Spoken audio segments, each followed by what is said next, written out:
Why are you calm down, bro? Why are you arresting me? Calm down. What are you waiting about, bro? What are you looking at? Arrested him, and they don't know if offences have been committed. That seems a bit strange. Ask him what you're detained for. What are you doing, bro? Ask him what you're detained for, please. Okay, so he's suspected of committing an offence in the road, and then I've seen that he's been pushing back at officers. Looks like he's been assaulting police. At this moment in time, he's detained whilst we obtain his details. Okay, cool. Thank you. Cool. You believe in your country. You believe in the sacred right to speak your mind. On a public street, with a flag in your hand, you carry forward the freedom for which generations before you fought and died. You are calm. You are passionate. You are a patriot. But then, everything changes. Not by the voice of a fellow citizen, but by the presence of law. Officers step forward. A polite request sharpens into a firm command. A hand grips your shoulder. And in an instant, your world is flipped upside down. The freedom you thought you were exercising has now placed you in handcuffs. You are under arrest. Calm down. Why are you calm down, bro? Why are you arresting me? Calm down. What are you waiting about, bro? What are you looking at?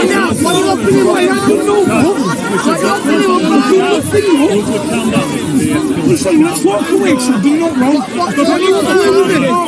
have to get in, do not wrong. Let's bring him over here. What you arresting me for? What you arresting me for? The charge, assaulting a police officer. But you know the truth. No punch was thrown, no hand was raised, not even a voice was lifted. So why are you in handcuffs? And what comes next? This isn't fiction. This isn't theory.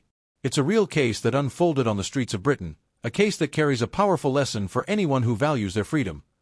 Today, we break it down, what happened, why it happened, and most importantly, what every citizen must understand to protect themselves when standing on the wrong side of that thin blue line. I'll speak to him private, okay? Come over here, speak to him. I'm not doing no. Down here, have a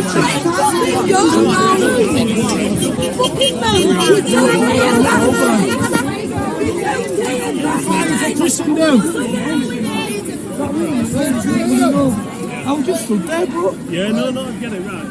I was just walking past. I need to speak with my colleague and whatever else, make sure that no offences have been.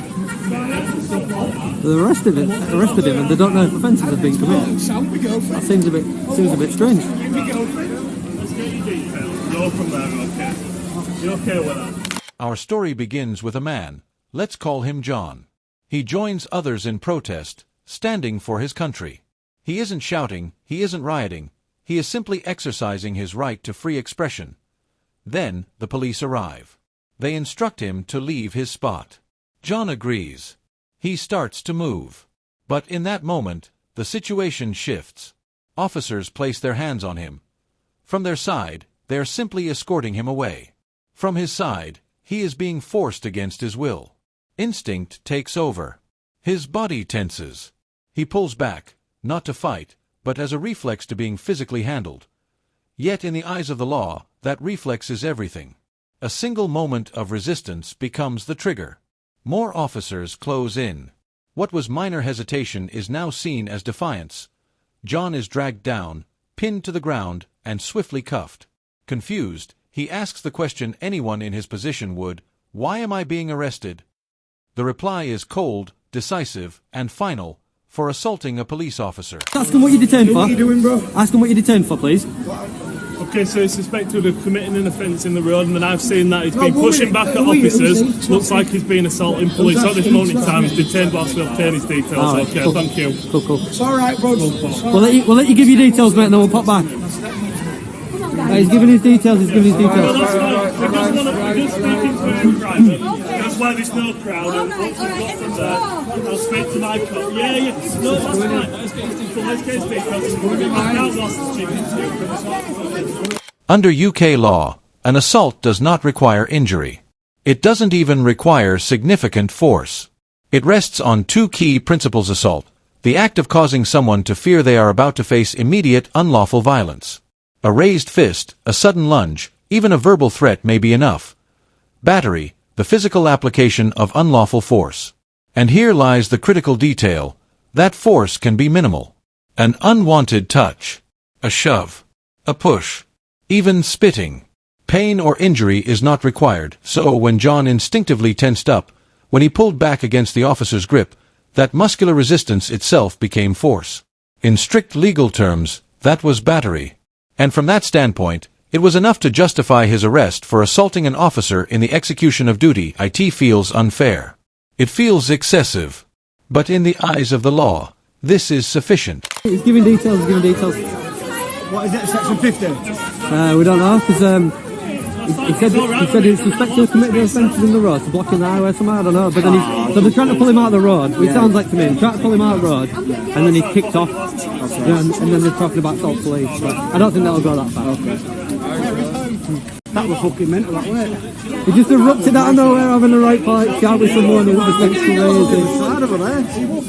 So I'm running. You know what? I'll be well. Went mental, didn't it? This police should have got to where first, though. They had plenty of time to just calm her down and bring her away. See you soon before I come on. No, you won't be.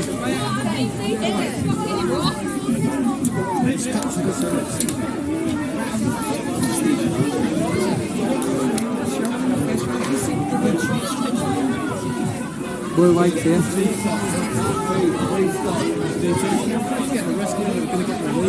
Details. They might just, they might just put him off. Tell him to go leave the area.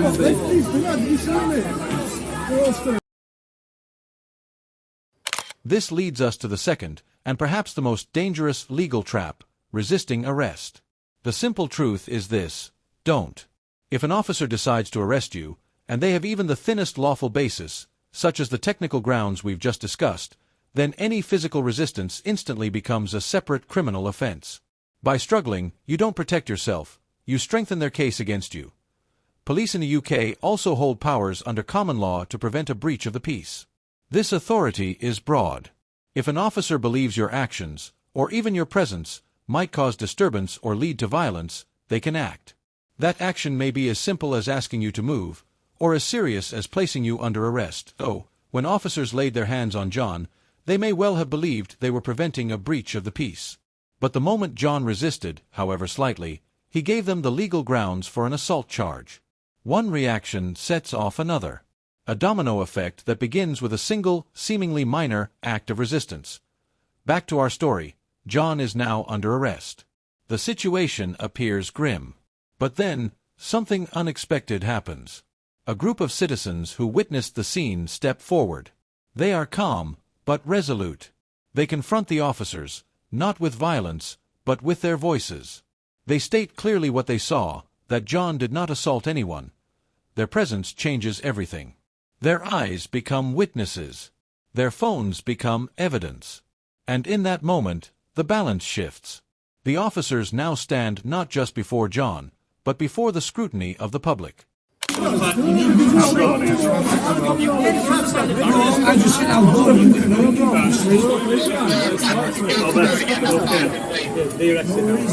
just listen to what we've got.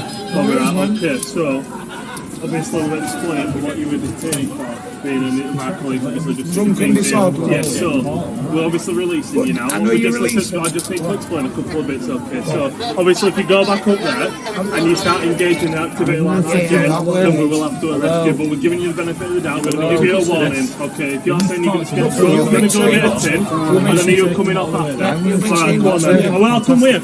So, He's de-arrested now. Let him go. Well, not we. Get him in a warning.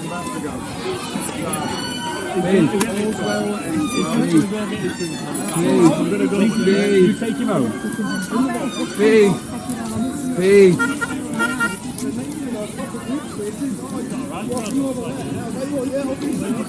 An arrest that only moments ago appeared straightforward is now uncertain. What began as routine has become a public spectacle. After tense minutes of back and forth, the officers make their choice. The cuffs come off. John is released. This time, John was fortunate. But we must ask, what if that crowd had not stepped forward? Their intervention likely spared him an ordeal that could have changed his life. Their voices shifted the balance of evidence. Their presence held power through public accountability. John's story is both a warning and a source of strength.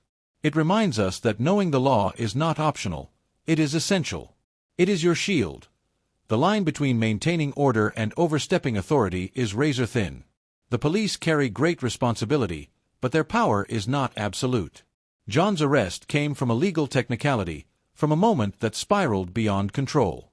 His release came from something just as powerful, the solidarity of ordinary citizens. Oh, remember, know your rights, understand the rules, and stand together. Because sometimes, the strength of community is the greatest safeguard of freedom.